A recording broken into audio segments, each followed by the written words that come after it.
Isang mapagpalang araw po sa ating lahat. Ngayon ay December 5, 2025, araw ng Biyernes. Basahin po natin ang ating mabuting balita. Ayon kay San Mateo chapter 9, verse 27 hanggang 31. Papuri sa iyo, Panginoon.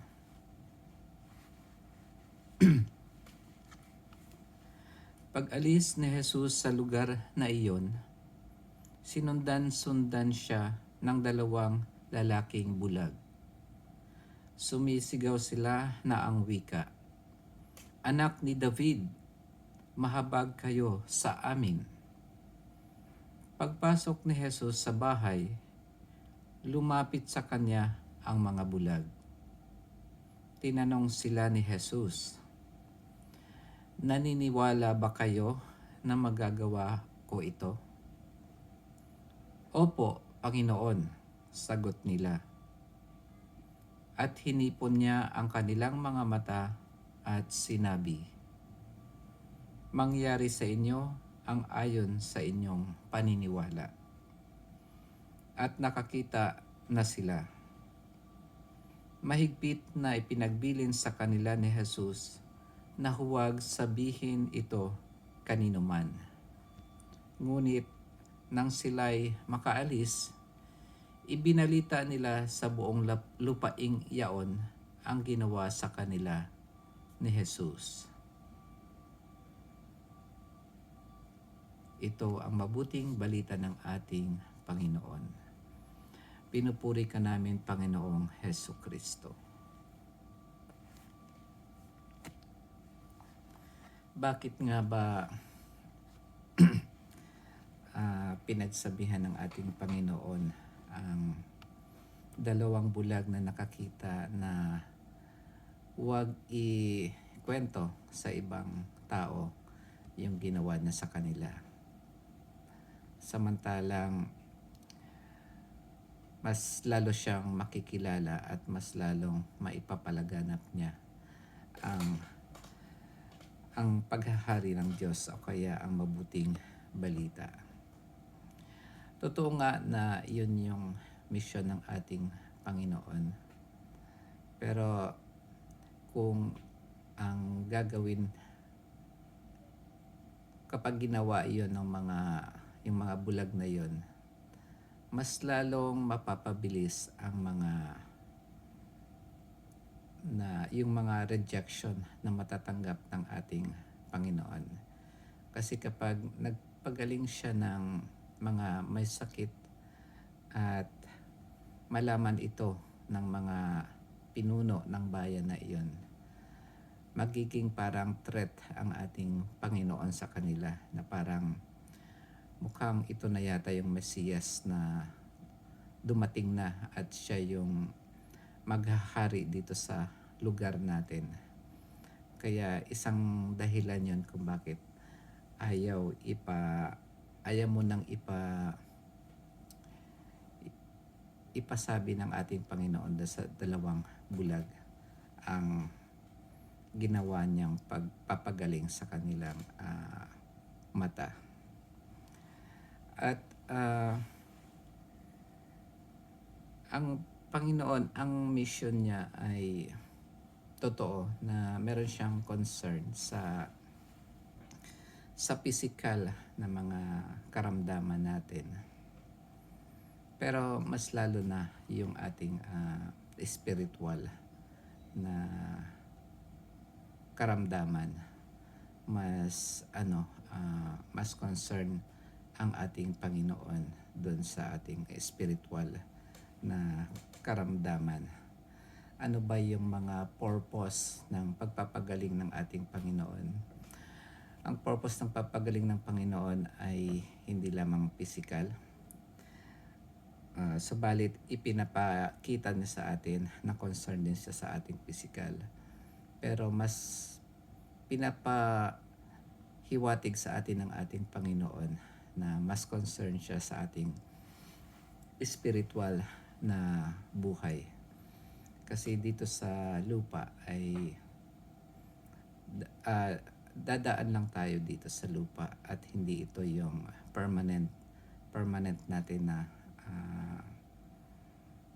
na tahanan. Ito ay sandali lamang na tayo ay maninirahan dito sa lupa.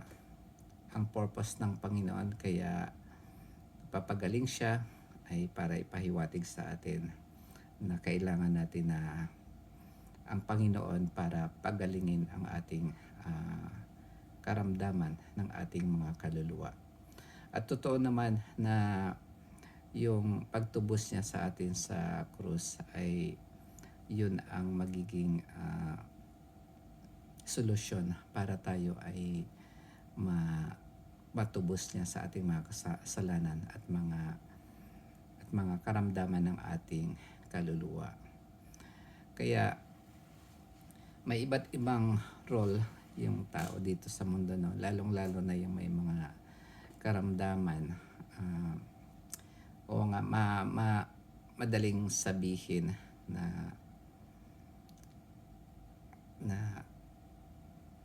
medyo mapalad yung mga taong merong karamdaman na talagang matyaga silang ini-endure yung kanilang suffering. Kasi madaling sabihin kasi hindi tayo yung taong may malubhang sakit. Pero doon sa mga may taong may malubhang sakit ay talagang mahirap na sabihin na mayroon silang special na role sa pagtubos ng ating Panginoon. Kasi parang meron silang role sa salvation plan ng ating Panginoon, na doon sa pagkamatay ng ating Panginoon sa krus, inalay niya ang kanyang sarili at dahil sa pag-alay niya sa kanyang sarili, iyon ay natatanggap na natin ang ating Panginoon sa banal na misa, yung katawan at dugo, soul and divinity ng ating Panginoon. At dahil doon sa paghihirap na sa krus, yung mga tao ngayon na may mga malubhang karamdaman, pero sila yung mga makadiyos at tinatanggap din ng Panginoon, nagiging parang nagkakaroon sila ng participation na parang nandoon din sila sa krus during that time na ipinako ang ating Panginoon. Kumbaga, naging kaisa nila ang Panginoon dun sa pagtubos. Kasi nung tinubos tayo ng ating Panginoon, ang kanyang sarili ay ibinigay niya sa atin. Hindi lamang theoretically, pero ibinigay niya ang ating sarili yung sa pamagitan ng pagtanggap natin sa banal na Eucharistia, na tuwing nagsisimba tayo, talagang nare-receive natin sa ating katawan ang kanyang banal na dugo at kanyang katawan, soul, tsaka divinity ng ating Panginoon. Kaya para tayo ay nagiging another Christ, kasi unti-unti tayong sabi nga ni Saint Paul, I no longer live but Christ live in me. Kasi nga mas unti-unti tayo natatransform katulad ni Kristo. At sa ngayong panahon kasi sa creation natin, nung pinanganak tayo, para tayong